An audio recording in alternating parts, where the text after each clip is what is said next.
Cafe शॉपमधील अल्पवयीन मुलीवरील बलात्काराच्या घटनेनंतर शिवप्रतिष्ठान युवा हिंदुस्थान आक्रमक झाली आहे.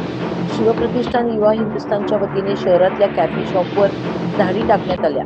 विश्रामबाग परिसरामध्ये मोठ्या संख्येने कॅफे शॉप चालू असतात.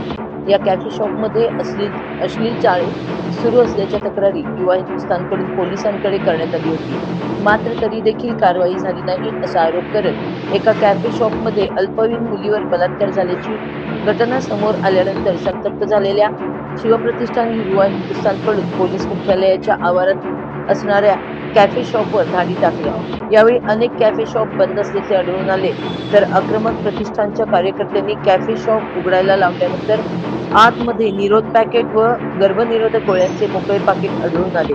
दरम्यान शिवप्रतिष्ठान युवा हिंदुस्थानच्या धाडीनंतर विश्रामबाग पोलीस देखील खडखडून जागे झाले आहेत. सांगलीमध्ये आज तुम्ही कॅफेच्या छाप्यामध्ये काय बलात्कार घटना घडली, पोलीस अधीक्षक आल्यापासून त्याच्या अंगावरती कॅफेमध्ये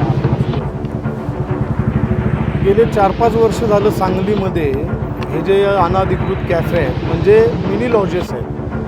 तासाला 200 रुपये 300 रुपये असं घेऊन भाडं घेऊन ते प्रायव्हसी नावाने कंपार्टमेंट केलेले आहेत आणि ते अल्पवयीन मुलामुलींना वापरायसाठी दिलं जातं. या कॅफेंमध्ये कोंडोम विकलं जातं, याच्यामध्ये गर्भनिरोधक गोळ्या विकल्या जातात, गांजासारखे पदार्थसुद्धा या ठिकाणी विकलेले जातात. आणि ह्या संदर्भात गेले 4-5 वर्ष झाले शिवप्रतिष्ठान युवा हिंदुस्थानच्या माध्यमातून आम्ही आंदोलन सुरू केले.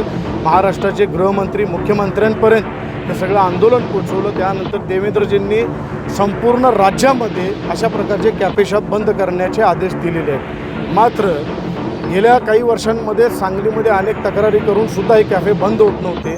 2 वर्षापूर्वी अशा कॅफेंची संतप्त जमावाने म्हणजे आपल्या कार्यकर्त्यांनी मोडतोड केली. कारण या सांगलीमध्ये आत्तापर्यंत 4 अल्पवयीन मुलींवरती बलात्कार झाले.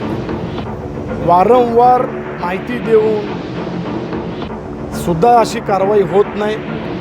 ह्या अनधिकृत कॅफेसाठी पोलीस प्रशासन त्याचबरोबर महापालिका, कारण परवानगी घेताना कंपार्टमेंटची परवानगी घेतलेली नाही, आणि food FDA food and drugs department हे सगळे जबाबदार आहेत. कारण वेळोवेळी माहिती देऊन सुद्धा ही कारवाई होत नाही. आज ज्या एरियामध्ये आपण फिरतोय अशा सांगलीमध्ये काही कर्मचारी आहेत जे या कॅफे शॉपमधून हप्ते गोळा करतात.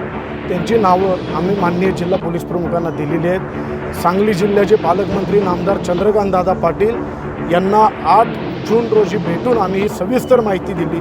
त्यांनी इथल्या SP ना ही सूचना दिली आणि ताबडतोब हे सगळे कॅफे बंद करायच्या सूचना दिल्या. SP साहेबांना भेटून आम्ही ही सगळी माहिती दिली. SP साहेब नुकतंच सांगली जिल्ह्यामध्ये आलेले आहेत. मात्र काही पोलीस कर्मचाऱ्यांची आम्ही नावं दिलेली आहेत जे अशा प्रकारच्या कॅफेंमधून हप्ते गोळा करत आहेत. ज्या कॅफेंमध्ये गांजा, कोंडोम, गर्भनिरोधक गोळ्यासुद्धा विक्री होते. अशा कॅफेंवरती कारवाई पोलिसांनी केलेली नाही, म्हणून आज आम्ही ही कारवाई करतोय.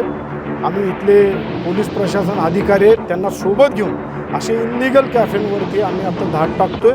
आणि आपल्याला आत्तापासून सकाळी 3 ते 4 कॅफे सापडलेले आहेत. त्याचबरोबर बरेच कॅफे चालक मालक ह्या कॅफेंना टाळं ठोकून पळालेले आहेत. मात्र ते कुठं जरी पळाले तरी आमचे कार्यकर्ते आणि पोलीस प्रशासन या ठिकाणी थांबतं, त्यांच्यावरती कडक कारवाई होईल. त्याचबरोबर जे पोलीस कर्मचारी आहेत जे हप्ते गोळा करत आहेत त्यांची माहिती आमच्याकडे आहे. ते आम्ही माहिती जिल्हा पोलीस प्रमुखांकडे दिलेली आहे. आणि हे कॅफे कुठल्याही परिस्थितीत सांगलीतच नाही तर राज्यामध्ये कुठेही अशा प्रकारचे कॅफे आम्ही चालू देणार नाही.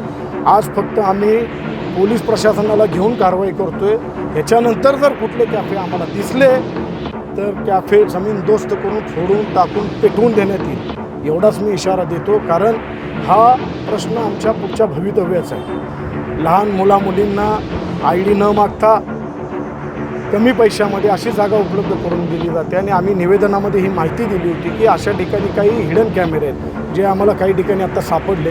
हिडन कॅमेरे किंवा मोबाईलमध्ये असं शूटिंग घेतलं जातं आणि ते शूटिंगनंतर त्या मुलीला पाठवून तिला ब्लॅकमेलिंग करून बलात्कार केले जातात. असे 4 बलात्कार आपल्या सांगलीमध्ये झालेले आहेत. राज्यामध्ये वेगळे आहेत. 4 बलात्कार गुन्हे दाखल झालेले आहेत. ज्या मुली पुढं आलेल्या नाहीत अशा शेकडो मुली असू शकतात. आम्ही आपल्या सगळ्यांच्या माध्यमातून आपल्याला आव्हान करतो सगळ्यांना की ज्या मुलींवरती अशा प्रकारे अत्याचार झालेत त्यांनी आम्हाला संपर्क करा. या कॅफे चालक आणि यांना भाड्यानं देणारे कॅफेचे मालक यांच्यावरती सुद्धा कारवाई व्हायला पाहिजे. आणि जे महापालिकेचे कर्मचारी, पोलीस कर्मचारी जे यांच्याकडून हप्ते घेतात यांच्यावरती सुद्धा कारवाई करावी. सांगली प्रहार न्यूज करिता मुख्य संपादिका नीता पाटील.